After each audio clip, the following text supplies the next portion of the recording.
Noi parliamo di un compartimento un po' particolare, un po' diciamo anche festoso, allegro, un po' anche in contrasto con tutto quello che noi sappiamo, che abbiamo sentito, però anche questo fa parte della biografia di Pierluigi. Comincia attorno al 94, quando Pierluigi, dopo tutto quello che ha comportato l'incidente, la riabilitazione, i ricoveri e rizzoli di Bologna, poi Udine, Gervasutta, eccetera, comincia a diventare pubblico. Appare questa piccola smilza raccolta di versi che è Le nebbie, e quindi nel 94 io lo conosco personalmente a fine 94, casualmente.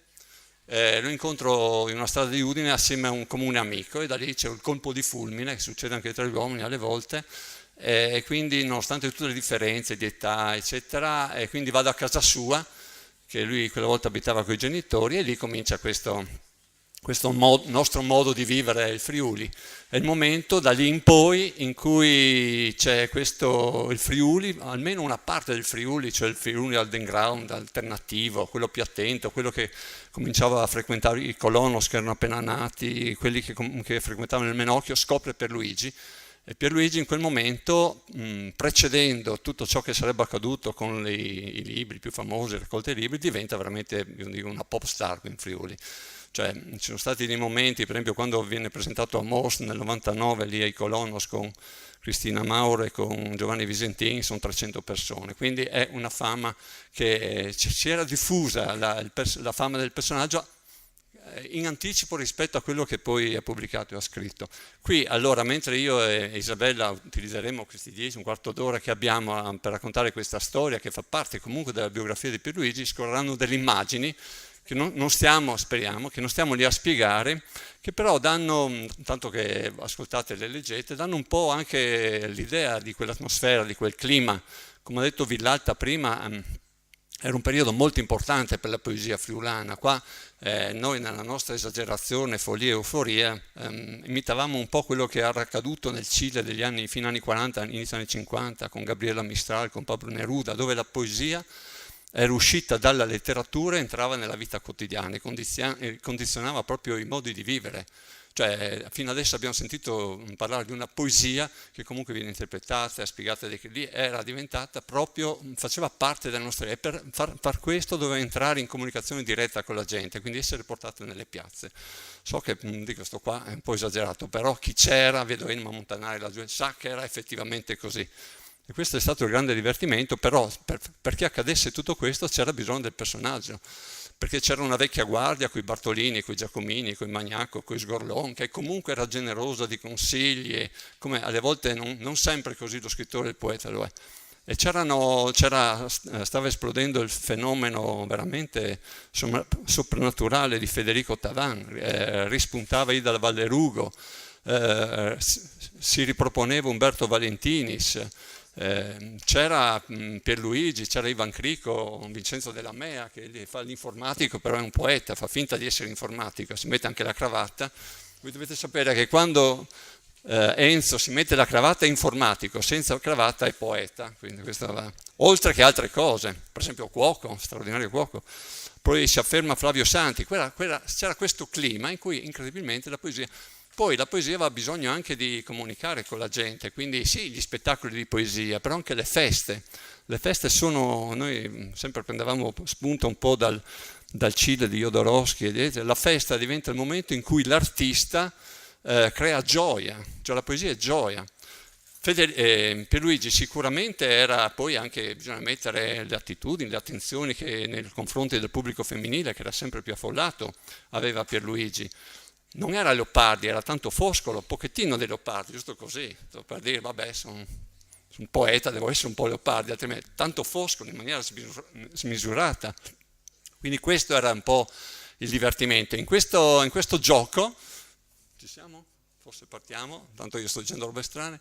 Ecco, io avevo solo il ruolo del fratello maggiore e dell'impresario, praticamente cioè in questa organizzazione implicava che andavi in un comune, andavi in un ristorante, andavi in un luogo strano, andavi qua e dovevi comunque organizzare, prendere i contatti, tirare fuori 4 soldi per il service e queste cose qua. E avevo problemi pratici, fare le locandine, quella volta non c'era il Facebook, WhatsApp, queste cose qua. Si usavano ancora molto, non dico il ciclostile, ma la fotocopiatrice, quindi locandina a manetta. E lì appunto tutto è cominciato appunto da questo incontro che io ho con Pierluigi. Poi dovevamo trovare un modo, la nostra vita era notturna perché io lavoravo regolarmente, in vita regolare, fino alle 7:30, 8, 9, 6, facevo la cronaca, dipendeva un po' dagli orari della cronaca, e con Pierluigi quindi potevo muovermi di notte. E lì ho scoperto una cosa che non sapevo, che i poeti sono nottamboli di natura, altro che sono soprattutto nottamboli. E quindi io partivo e andavo a prendere Pierluigi, e Pierluigi in quella fase scopriva la vita, aveva un bisogno smisurato di azzannare la vita, di azzannare le sensazioni, di azzannare... E lo visse con tutto quello che abbiamo sentito prima, gentile, dinamico, invidioso di nessuno. E lì abbiamo accumulato esperienze insieme. Per dare un senso anche, perché tutto sommato lui era poeta, cioè dovevamo anche avere un'area un po', non dico seriosa, però organizzata nel vivere tutto questo, è nato lo spettacolo dei Cercaluna. Noi fra un po' racconteremo anche attraverso le immagini. Allora era l'estate del 96, quindi 22 anni fa, Pierluigi è andato su a Chiusaforte, il suo paese, per trascorrere la vacanza con i genitori. A Chiusaforte io ero arrivato un po' prima di lui perché c'era un piccolo premio di poesia, Le Pigne, che premiava gli scrittori lì della zona. E abbiamo pensato... Ah, che bello! Ecco, questa, ecco... Sì, sì. Non eravamo proprio dei bambini, però insomma il clima era questo. Queste sono le locandine che scorreranno. Tra l'altro vedrete due cose assolutamente inedite qui, al di là delle locandine che sono tutte un po' fantasiose. Ecco, questo qui per esempio è un testo che non è mai più apparso, lo scrisse Pierluigi per dare anche una dignità a quello che facevamo, era il nostro manifesto. I Cercaluna si riconoscevano in questo. Questo è un testo assolutamente inedito, cioè veniva distribuito quella volta, che i Cercaluna non sono i famosi vitelloni di Fellini, non eravamo così, c'era anche un alone di serietà e lui ci aveva definito questo. Tanto io finisco la descrizione perché dopo do la parola a Isabella, però troverete cammin facendo un altro testo, quello non è mai, lo vedete voi per la prima volta, per cui andate a casa stasera e direte caspita, ho visto un inedito di Cappello, e quello lo scrisse nel clamore di un pub, perché prima Aldo parlava dei bar andanti e noi eravamo i pub andanti, cioè il ritorno a casa implicava una serie di fermate nei pub più vicini alla casa di Tricesimo. L'ultimo era l'Ixo di Reana, che esiste tuttora, e lì una sera ci fu una sfida tra lui e Alberto Garlini, che avevamo appena conosciuto, che era di Cervignano. Io li sfidai e ho detto scrivete una poesia. Le scrissero sui tavolini lì dell'Ixo. Fra un po' apparirà quello di Pier, quello di Garlini non ve lo faccio vedere perché non c'è qui presente, quindi non mi assumo questa responsabilità, eccetera. Tra l'altro all'Ixo fu teatro di un episodio clamoroso, eravamo attorno al 95-96, un esame di poesia a Pierluigi da parte di un grossissimo personaggio che abbiamo avuto in Friuli, lo dico soprattutto ai nostri ospiti che vengono fuori, Don Gilberto Pressacco, prete coltissimo, musicologo, docente, eccetera, che anche lui frequentava molto la notte perché era un poeta fondamentalmente, quindi sottopose Pierluigi a un esame molto intenso su metrica, su qua, sulla via, nella confusione più totale dell'Ixo, e alla fine ci guardò perché eravamo lì gli altri amici in attesa del verdetto e dice sì, tu sei un poeta. E quella sera Pierluigi fu molto molto contento. Comunque lo spettacolo dei Cercaluna, ecco, questi sono i dipinti. Allora, dopo vi spiega Isabella. Praticamente nell'estate del 96 diciamo, dobbiamo trovare un pretesto per fare uno spettacolo a Chiusaforte, che è il paese di Pierluigi, e per far vedere un po' i poeti e gli scrittori che noi premiavamo in quegli anni lì. Pierluigi scrisse questo testo dedicato alla luna, era una bellissima serata di luna, io avevo solo il compito di riunire un gruppo, quindi arrivai su a Chiusaforte, lui era già lì, con gli attori del Teatrino del Rifo, Monte, Buttus e Del Ponte, con Paola Bacchetti che era un'attrice udinese che era qui in vacanza, che viveva a Roma, un violinista dell'Arena di Verona, amico dei ragazzi di Chiusaforte perché aveva fatto il militare lì, no Enzo? Giusto? Boh. Due artisti che dipingevano durante lo spettacolo Sensazioni sulla Luna, in quella sera lì erano Ivana Burello e Claudio Feruglio, E poi, per non farmi mancare niente, avevo portato su un altro poeta che era Federico Tavan, però in quella sera in veste di paparazzo, cioè faceva le foto. E se voi mi chiedete come mai non avete le foto di quella notte, insomma, perché Federico diceva sono il primatista mondiale nelle foto fuori fuoco, quindi c'è tanta nebbia ed era invece una bella serata. Comunque siamo arrivati a casa di Pierluigi, lui era lì stremato, aveva scritto questo testo di Cercaluno che non ha mai voluto pubblicare, e invece è bellissimo perché è un testo veramente di poesia civile, in cui lui comunque parla dei poeti che si sono ispirati alla Luna, però con dei suoi discorsetti mica da poco, che riassume gli ultimi 4 secoli fino a Hitler, Mussolini e la scoperta e lo sbarco sulla Luna. Ci consegnò questi fogli, che è un gesto per lui classico, che dava così, no? Abbandonava al loro destino i versi della sua opera. Noi siamo corsi nella piazzetta, è stata una serata bellissima, però abbiamo detto, caspita, tutto questo per una sera sola? E poi è continuata, e gli anni successivi, ma perché è così bello? Perché non facciamo la stessa cosa con altri autori? E quindi Leonardo Zagner, e quindi Alberto Garlini debutta lì, a Chiusaforte, Alberto Garlini nel 98 con uno spettacolo stranissimo, L'Anguria d'oro dell'Eterno Desiderio, dove anche l'informatico della MEA era impegnato, giusto? Cucinava in scena, una cosa alla Monty Python, se avete presente. Insomma, praticamente tutto questo baladan va avanti per qualche anno con decine di repliche, i personaggi cambiavano, perché a un certo punto introduciamo, siccome la poesia cominciava, mettiamo dentro la danza del ventre, e quando abbiamo messo dentro la danza del ventre è stato un successo clamoroso, che la danza del ventre era ancora più popolare, però che la vedrete qua, ecco.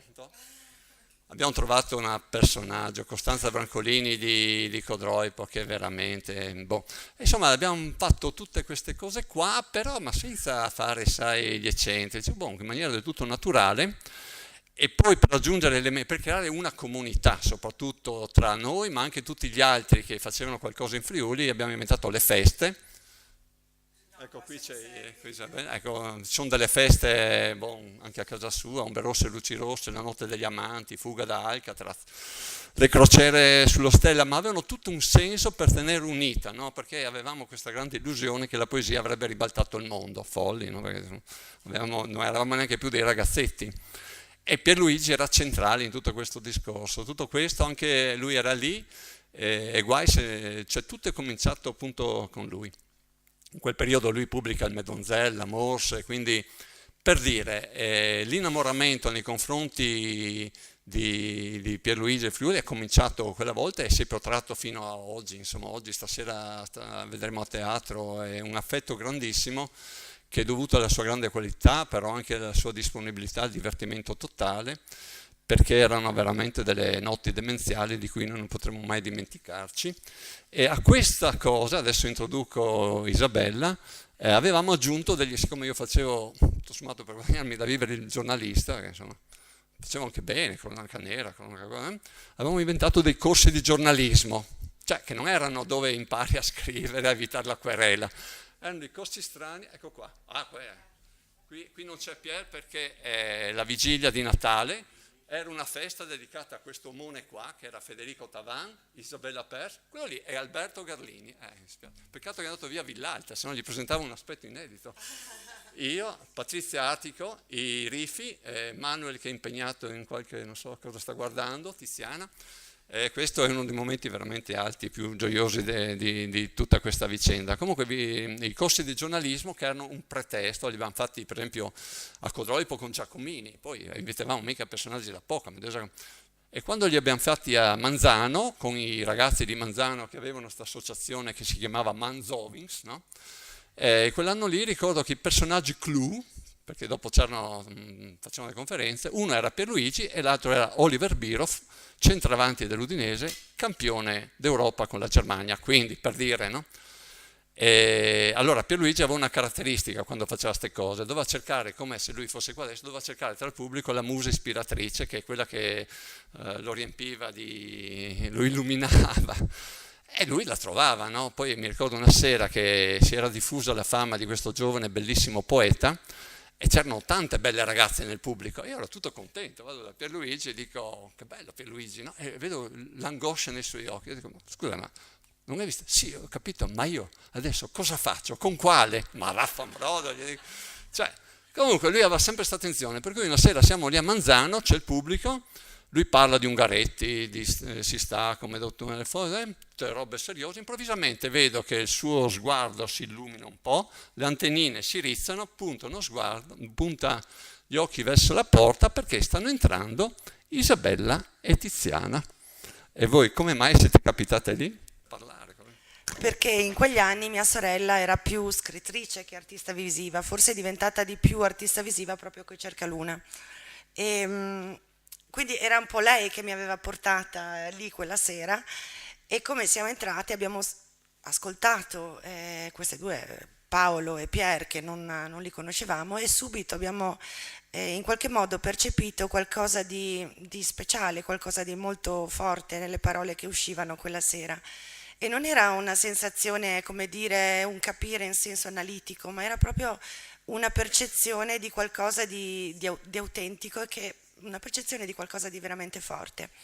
Poi loro ci hanno invitati ai Cercaluna, ci hanno raccontato che cos'erano i Cercaluna e io sono andata alla prima serata ad Aiello e lì ho visto per la prima volta lo spettacolo dei Cercaluna e me ne sono immediatamente innamorata. Lo spettacolo dopo c'ero io a interpretare le parole con la mia pittura e era a Corniolo di Porpetto lo stesso mese, luglio 1997 e da quel momento io mi sono sentita una Cercaluna e mi sento ancora adesso così e credo che ognuno di noi, tra l'altro anche Vincenzo che è qua e tutti quelli Emma, tutti quelli che in qualche modo hanno partecipato ai Cercaluna, al Teatrino del Rifo che poi era il fondamento di tutta l'organizzazione, si sentono tutti un po' Cercaluna per sempre. Ehm, Con tutte le crisi di disadattamento possibili, Assolutamente, immaginabili, verso la assolutamente. vita normale. Sì, adesso ci arrivo. Cioè, è facile dire, però dopo affronti la realtà la mattina dopo. Diciamo che per me, per quel che mi riguarda, i Cercaluna sono stati un prima e un dopo, perché in quegli anni, in quel vissuto, in quelle esperienze si sono mosse delle energie che hanno trasformato un po' il nostro percepire il tempo che stavamo vivendo. Insieme uno stupore e un sentimento vero, un happening surreale e lieve dedicato alla luna.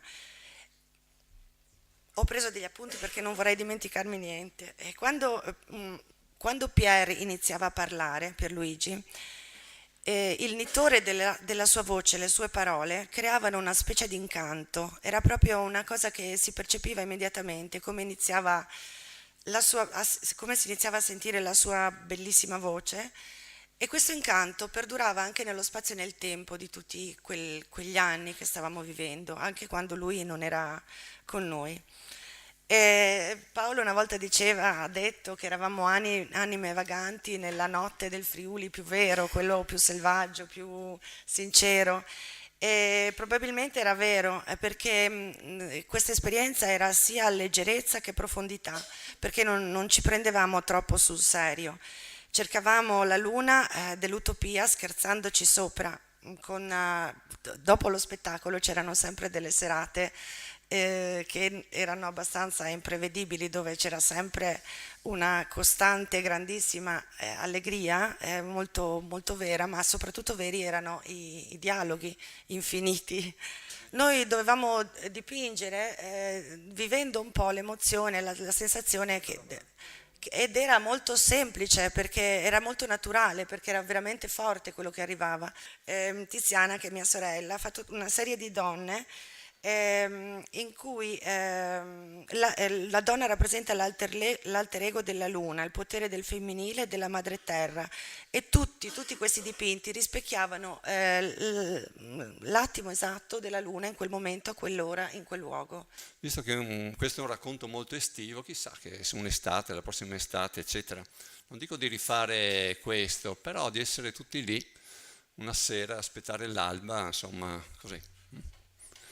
Quando aspetti l'alba prima c'è la luna, poi c'è il sole sulla Valle del Fella, sarebbe una bella cosa probabilmente. Poi adesso mi è venuta su così, proprio per essere ancora più vicini a tutto quello che stiamo dicendo.